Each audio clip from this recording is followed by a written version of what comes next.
2027 census ഡിജിറ്റലായി നമ്മൾ വീട്ടിലിരുന്ന് തന്നെ ചെയ്തു കഴിഞ്ഞു. ഇനി എന്തിനാണ് സെൻസസ് ഓഫീസർമാർ വീണ്ടും വീട്ടിലേക്ക് വരുന്നത്?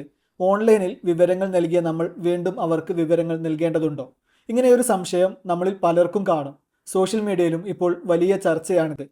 എന്നാൽ എന്താണ് ഇതിന് പിന്നിലെ യഥാർത്ഥ വസ്തുത എന്ന് നമുക്ക് ഈ ഒരു വീഡിയോയിലൂടെ കൃത്യമായി മനസ്സിലാക്കാം. സെൽഫ് എന്യൂമറേഷൻ ചെയ്യുന്നത് എങ്ങനെയാണ് എന്നുള്ള വീഡിയോ മുൻപ് നമ്മുടെ ചാനലിൽ നമ്മൾ അപ്ലോഡ് ചെയ്തിട്ടുണ്ടായിരുന്നു. അപ്പോൾ എന്താണ് സെൽഫ് എന്യൂമറേഷൻ? നമുക്കറിയാം, ഇത്തവണത്തെ സെൻസസിൻ്റെ ഏറ്റവും വലിയ പ്രത്യേകത അത് പൂർണ്ണമായും ഡിജിറ്റലാണ് എന്നതാണ്. അതിനായി സർക്കാർ കൊണ്ടുവന്ന സൗകര്യമാണ് സെൽഫ് എന്യൂമറേഷൻ അഥവാ സ്വയം വിവരങ്ങൾ രേഖപ്പെടുത്തൽ.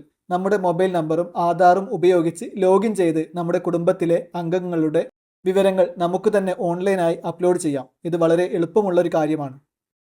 അപ്പോൾ നമുക്ക് സ്വാഭാവികമായും വരുന്ന ഒരു സംശയമാണ്, പിന്നെ എന്തിനാണ് എന്യൂമറേറ്റർമാർ നമ്മുടെ വീടുകളിലേക്ക് വീണ്ടും വരുന്നത്?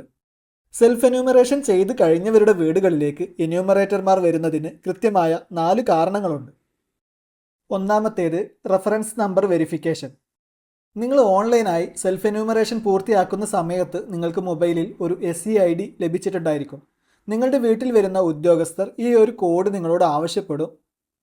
അവർ തങ്ങളുടെ കയ്യിലുള്ള ഡിജിറ്റൽ ഡിവൈസുകളിൽ ഈ ഒരു കോഡ് എൻ്റർ ചെയ്യുമ്പോൾ മാത്രമാണ് നിങ്ങളുടെ ഡാറ്റ സർക്കാരിൻ്റെ മെയിൻ സെർവറിലേക്ക് പൂർണ്ണമായി ലിങ്ക് ചെയ്യപ്പെടുകയുള്ളൂ. അടുത്തതായിട്ട് ലൊക്കേഷൻ മാപ്പിംഗ് ആണ്.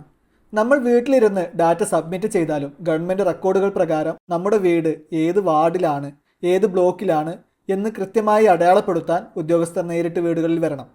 എങ്കിൽ മാത്രമേ ഭാവിയിൽ നിങ്ങളുടെ പ്രദേശത്തെ വികസന പദ്ധതികൾക്ക് ഈ ഡാറ്റ ഉപയോഗിക്കാനായിട്ട് കഴിയുകയുള്ളൂ. അടുത്തത് നമ്മൾ നൽകിയിട്ടുള്ള വിവരങ്ങളുടെ കൃത്യത പരിശോധിക്കലാണ്. നമ്മൾ ഓൺലൈനിൽ വിവരങ്ങൾ ടൈപ്പ് ചെയ്യുന്ന സമയത്ത് എന്തെങ്കിലും തെറ്റുകൾ പറ്റിയിട്ടുണ്ടോ, അല്ലെങ്കിൽ ആരുടെയെങ്കിലും പേരുകൾ വിട്ടുപോയിട്ടുണ്ടോ എന്ന് പരിശോധിക്കാൻ ഇത് സഹായിക്കും.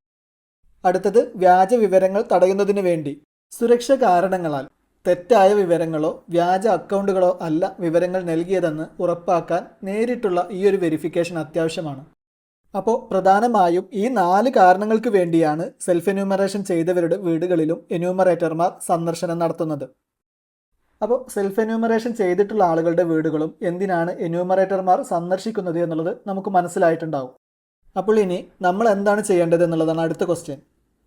അപ്പോൾ സെൻസസ് ഉദ്യോഗസ്ഥർ നിങ്ങളുടെ വീട്ടുകളിൽ വരുന്ന സമയത്ത് ഞാൻ ഓൺലൈനിൽ ചെയ്തതാണ് എന്ന് പറഞ്ഞ് നമ്മൾ സെൽഫ് എന്യൂമറേഷൻ ചെയ്യുന്ന സമയത്ത് നമുക്ക് ലഭിച്ചിട്ടുണ്ടായിരുന്ന ആ ഒരു SCID അവർക്ക് കൈമാറുകയാണ് ചെയ്യേണ്ടത്. ഇനി നിങ്ങൾ ഓൺലൈനായി വിവരങ്ങൾ നൽകിയിട്ടില്ലെങ്കിൽ ഒട്ടും വിഷമിക്കേണ്ടതില്ല. അവർ ചോദിക്കുന്ന ചോദ്യങ്ങൾക്ക് കൃത്യമായ മറുപടി നൽകുക. അത് അവർ അവരുടെ ഡിവൈസിൽ രേഖപ്പെടുത്തിക്കൊള്ളും.